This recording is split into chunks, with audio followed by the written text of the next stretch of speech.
Important cargo headed to the space station, installing the thrust behind our return to the moon, and a devastating wildfire seen from space. A few of the stories to tell you about this week at NASA. On November 2nd, our commercial partner Northrop Grumman launched its Cygnus cargo spacecraft from our Wallops Flight Facility in Virginia with about 8,200 pounds of research, crew supplies, and hardware for the crew aboard the International Space Station. The cargo includes a special vest designed to protect astronauts from radiation caused by unpredictable solar particle events. Space station astronauts will wear the vest and provide input that could be used to improve design and use of the vest to protect crew members on future missions to the Moon and Mars. The Cygnus spacecraft is named after late Apollo and Skylab astronaut Alan Bean, who became the fourth human to walk on the Moon on Apollo 12.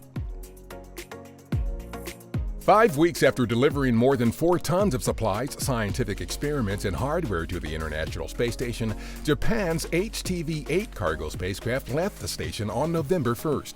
The cargo delivered by HTV-8 included new lithium-ion batteries to upgrade the older nickel-hydrogen batteries that store power generated by the station's solar arrays. Engineers and technicians at NASA's Michoud Assembly Facility in New Orleans are in the process of outfitting the core stage of our Space Launch System, or SLS, rocket with the RS-25 engines that will help SLS power the first Artemis mission to the Moon. The completed core stage with all 4 engines attached will be the largest rocket stage NASA has built since the Saturn V stages for the Apollo program. Our Earth-observing Terra satellite captured images of California's devastating Kincaid fire as it burned in Sonoma County north of San Francisco. Smoke plumes from the blaze, which started October 23rd, can be seen cascading down the California coast.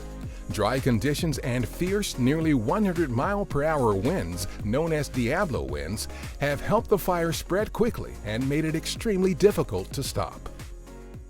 And a mix of creativity and creepiness gave Halloween a bit of a cosmic twist at NASA. Examples of our Halloween spirit include this new image from our Hubble Space Telescope.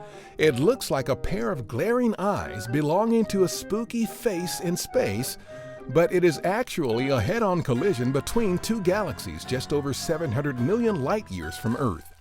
Meanwhile, our Jet Propulsion Laboratory, or JPL, released 2 new vintage horror movie posters as part of a Galaxy of Horrors series highlighting some truly terrifying exoplanets, or planets outside our solar system.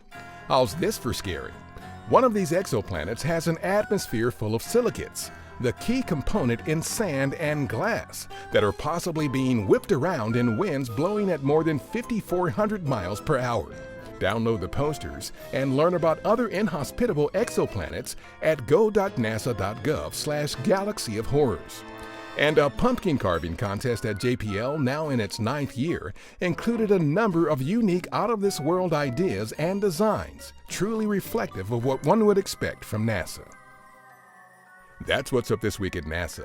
For more on these and other stories, follow us on the web at nasa.gov/Twan.